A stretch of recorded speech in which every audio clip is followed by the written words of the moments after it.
ükskõik, mida me ei taha arendada, ükskõik, mida me ei taha saavutada, ükskõik, mida me ei taha õpetada. Kõige viimane tasand ja kõige olulisem tasand, kuhu see jõuab, on suhtlemine.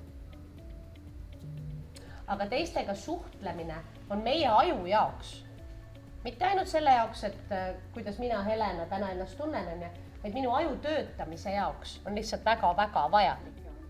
Et kogu see tore empaatia ja kogu see tore õppimine, mis meil suhtlemises toimub, lõpeb ära ühel hetkel. Ja see lõpeb ära sellel hetkel, kui me tunneme ühte väga suurt tunnet. Kas keegi oskab pakkuda, mis tunnet?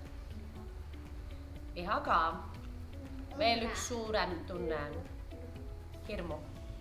Kui inimestega on vaja tegeleda ja sul on raske olukord, sa õpid, kuidas sellest olukorrast välja ennast vedada nii, et sa katki ei lähe.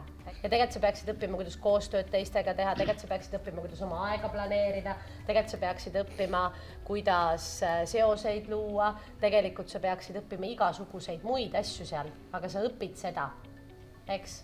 Et hirm ei aita. Sotsiaalne valu tähendab seda, et kui me saame kellegagi suheldes haiget, eks, või meil on näiteks kehva suhe kuskil, siis see valu, mida me tunneme, on tegelikult täpselt samasugune valu nagu meie füüsiline valu.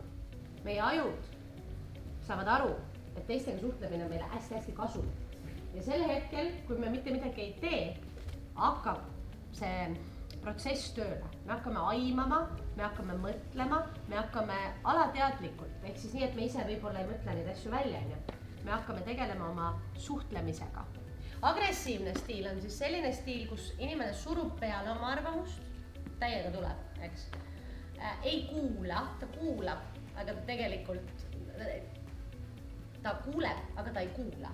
Kõige olulisem passiiv-agressiivse suhtlemise juures võib-olla on ka märgata seda, et konflikte üldiselt ei taheta kohe lahendada, vaid pigem minnakse ja räägitakse kõikide teiste inimestega, kes on selle olukorraga seotud.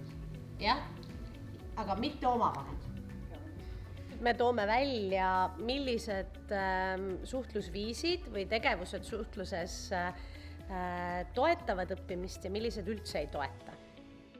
Panime näiteks, et mis ei aita, on siis manipulatsioon, agressiivne suhtumine ja läbi nalja solvamine, mis on nagu meie jaoks kõige suuremad, tähtsamad. Õppimist ei aitab passiivne agressiivsus,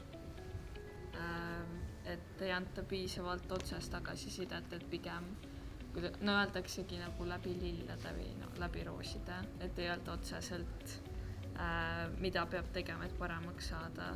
Ei aita agressiivne käitumine, passiivne agressiivne käitumine, manipuleerimine, solvamine ja kiusamine.